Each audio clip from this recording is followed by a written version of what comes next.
Hi, thank you for joining me today. I just want to discuss a couple things about emotional eating and depression and how everything changes pre or post weight loss surgery, and some things that I came across in my 7 years of weight loss surgery. Now I had a 9 month pre-op waiting period before I had weight loss surgery, so I try to do a little homework before I get started, and I try to figure out why I became obese, how I was going to prevent it in the future. And I'm lucky I did that because the surgery that I had for weight loss surgery only worked 3 months, right? And then the work began. I was really disappointed about that. I had paid over $20,000, and I paid $6,000 for a portion of a procedure that basically was not really a helpful tool, so to speak, right? I thought that I would never have to be on a diet again. I thought I would never have to exercise again. I thought I would never have to do calorie restriction again. Mhm.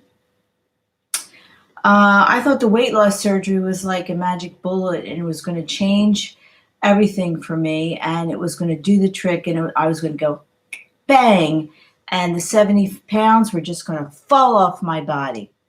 Well, it didn't work for me like that, right? I say only 15 pounds fell off post surgery. That's what the surgery did for me, 15 pounds off of 70 pounds. And I'm still doing it 7 years later, right? Since 2012. So I just want to bring over some important details. You know, when we go through a weight loss surgery, uh, we're going to have a lot of food changes, right? So if you think about it, whatever got you to the weight that you're at, right? You're not going to be able to eat that later on, right? Maybe you'll be able to taste it, but once you open that door, baby, telling you the brain remembers and it'll take you back in a matter of a couple years. I think Dr. Nazorian on the 600-pound life, he says there is only a 5% weight loss success rate after 5 years. 5% from those 600 pounders. And they had gastric bypass surgery. One time I heard him say only 3%, and I think that was with the sleeve, long term. So yeah, and the thing about it is that these surgeries only work for a honeymoon period. I know mine only worked for a honeymoon period. Um, so buyer beware, buyer beware. So get those healthy lifestyles in place pre-op. You know, you have to really be careful of the dopamine and serotonin surge. Once you start to lose weight, your hormones are going to go crazy. The cortisol levels could go up or down. Blood sugar is going to go up and down. That's going to cause different symptoms in your body. You're going to possibly, when the food is gone, you're going to be faced in some time in your life or sometimes in your weight loss journey or weight loss path or whatever. When the food gets removed, when your comfort food removed, if you have a food addiction. Now, we all didn't get to be obese or over the BMI or abnormal eating or disordered eating or um, overweight for no reason at all, right? It wasn't because we had these healthy, I say, behaviors in place. Now, I was guilty. I was guilty of them all because I didn't do nothing for 7 years. 7 years, I was didn't look in the mirror. I didn't look at my body. I didn't care about the foods that I ate, and I ate for the taste, baby. Ewy gooey sweets. Mm. Eat late at night, processed foods, didn't do any fitness or movement. Right. So I woke up one day and I was like Jabba in the Hutt. Luckily, I have it in care now. Right. Yeah, I look in that mirror. And I look at the scale and I keep my fitness in check every day and do meal prep. Right. Now, sometimes that door opens and she comes out. And she will come out. Where is she? I got her right over here. She's not far. She's not far from my reach because I can see her. I can see her right here in my head. Oh, yeah. Where is she? Oh, where is she? Where is she? Right here on my vision book. But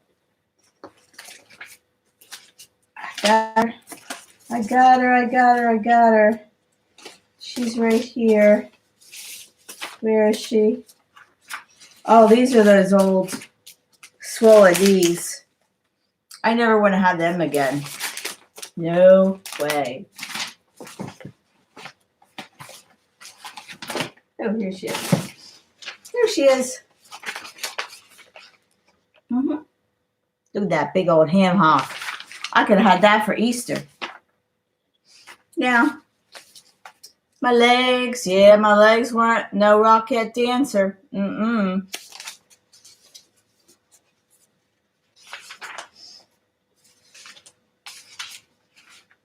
That's a big old fat lobule.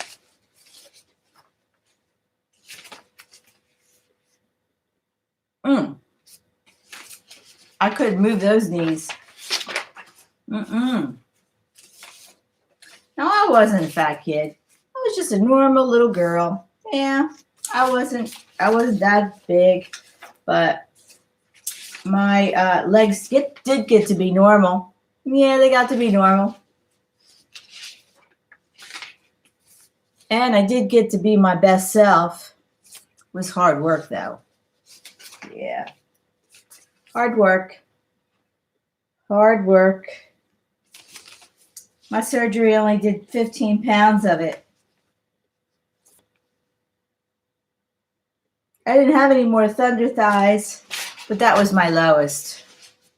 Yeah, that was my lowest of the body hacks, right? I started out looking like that in 2003. Maybe I was a teeny tiny little bit overweight, but not a great deal. I was maybe like I am 10 pounds. So yeah, so there you have it. But I look at them usually a couple times a week because I don't want to go back there. But yeah, the cross addiction is real. So you got to be really shopping, alcohol, sex, shopping, medications, what else? Exercise can be addiction, all kinds of things. Anything that you can think of, once the food is gone, you can replace it with another unhealthy behavior. Now, you can say food addiction or disordered eating. I don't know what you call it. It can be the same thing. So you remember, when you start to lose weight, you're really detoxing, right? Yeah, you're detoxing because all that toxins and stuff come out of the fat cells. All the fat cells. It comes out of your breath. It comes out of your stool. It comes out when you're sleeping usually, and you're repairing and you're detoxing because that's important when you sleep very good. Sleep is number one thing. You need to sleep. You need to sleep at least 7.5 or 8 hours a night. Yeah, because that's when your body is repairing itself and you're losing weight. So like I said, the fat cell release, the toxins, there's hormones, there's all kinds of things. And you're going to have a hormonal change. Some people get their periods right after surgery. Some people become fertile. So you got to watch out for that, right? you can become really fertile when you lose your weight, right? Fasting is part of autophagy, right? You're going to be making new brain cells, making new chemical connections, revamping your whole metabolic system, revamping your whole microbiome too, because you're going to be getting rid of some of those nasty bacteria and replacing it hopefully with good bacteria, or vice versa. And you're going to have food changes. You're going to have to stop all the processed foods. You're going to have to start preparing your own foods. If you're really good, you're going to be eating your own food and not any processed foods or restaurant foods or packaged foods or whatever. You're going to be cooking from scratch. That's the best way. And watch the chemicals and watch the type of food that you're buying, right? Because slider foods are real, and sugar can make you fat again. Sugar will slide right through that, whatever you have, whether you have a DS, whether you have Roux-en-Y, whether you have VSG, or you have Lap-Band, especially Lap-Band, because we don't dump. If you're lucky, you might be able to dump for a while. But my friend who has had Roux-en-Y, gastric bypass, she's 7 years out. She doesn't dump anymore. She used to dump in the beginning. 7 years, she don't dump anymore. And her weight loss surgery works maybe 25%, the Roux-en-Y gastric bypass. So these procedures don't work forever, right? Your body will adapt to the surgery, believe it or not. Now, the DSers, I think there's not long-term data as far as like a lot of people that have had surgery 10 years out or 5 years out. I haven't seen too many people of a DS. But your body will become accustomed because it's called survival mode, right? So if you're at a decreased calorie restriction, the body is going to learn how to slow down your metabolism and how to save itself from starvation, because that's basically what we do in the beginning stages of our weight loss surgery, right? It's starvation, fasting, whatever you want to call it, liquid diet,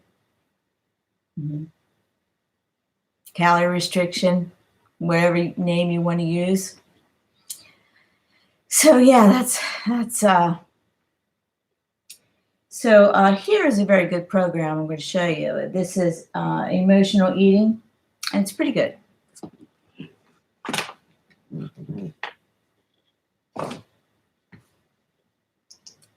Rendezvous with chocolate? I'll be up soon. Okay.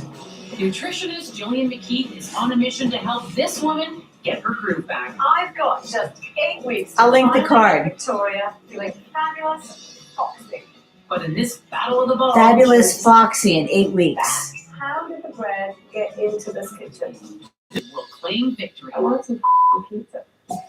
She wants some effing pizza.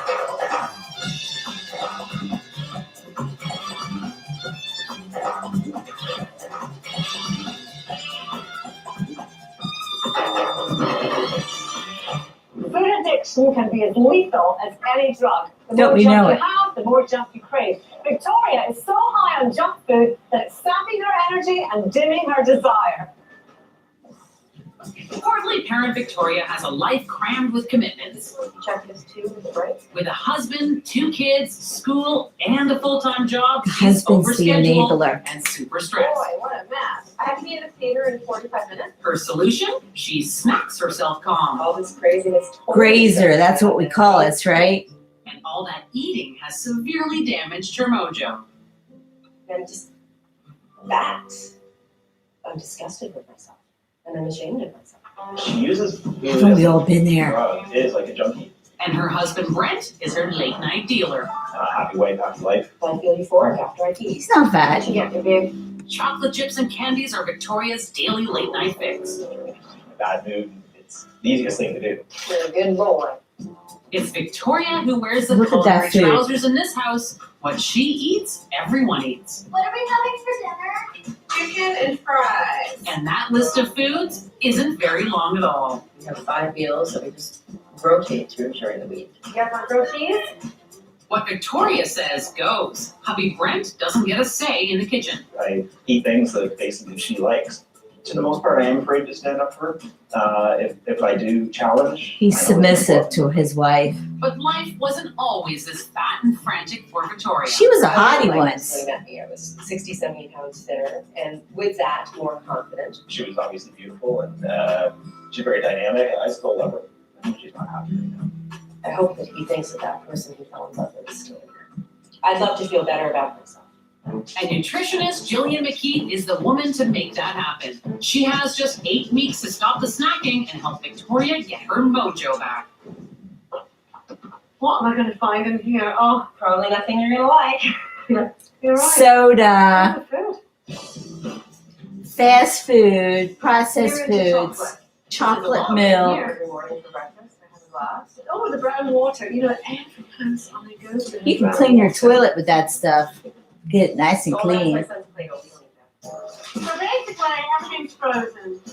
I think these little pizzas. There's no way Victoria can feel good stuffing her body Candy. with processed junk. Her biggest problem is addiction to chemicals and sugars in foods that are added. You go through 572 grams a week of added sugar. That is a lot of added sugar. It's equivalent. 572 grams of sugar. What does our weight loss surgery doctors tell us? Mine told me every item has to be under 7 grams. Equivalent to 953 mini chocolate bars. Wow. This is serious. I just don't want something crazy to manifest down the road because of your weight. That decreases your It was a deadline. sex drive So too. with her eyes open, it's time her cupboards were empty. I'm sure you realize that this is a bin. Rubbish goes into bins. So I want you to get rid of all the rubbish in this kitchen. I am scared that I'm gonna be really moody and then that's not fair to my family. How much do you want to lose weight? Is it that? So you see this time and time again. They don't take responsibility for themselves, and a lot of us didn't. I didn't take responsibility for myself, so sometimes I did blame the other person, but for the most part, I did blame myself. But for a lot of people, like this woman, she's saying that she doesn't want to be emotionally unstable and cranky because she's going to take it out on her family. Important to you? I would like it to be. I am not convinced that she really, really, really has this drive to want to change. And that is great. Okay. I use food the way other people use drugs. And I don't know if I can. She uses food the way other people use drugs. Isn't that right? So many of us, right? To dumb our emotions down, to make us feel better. And what it does is it hijacks our brain. The food hijacks the brain. And the type of food that you eat will be a real zinger to the brain also. Hope. If I can't comfort you, you're acknowledging it. Without acknowledging it, it's hard to move on. She's been addicted for years, and getting off of this is going to be very hard. I believe it's a Don't we know it? All of us? I know. I know. I know. direct link between what Victoria eats and how she feels physically and emotionally. The evidence is right there on her body. I need to get her back to my clinic to show her the proof. So, do you want to take the robe off? I just want to burst into tears and I feel very ashamed. I know you don't want to, but we'll be fine. Okay.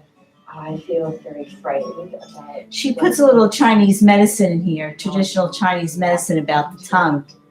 Coated tongue. Trying to just Listen to what she see what says. we're dealing with.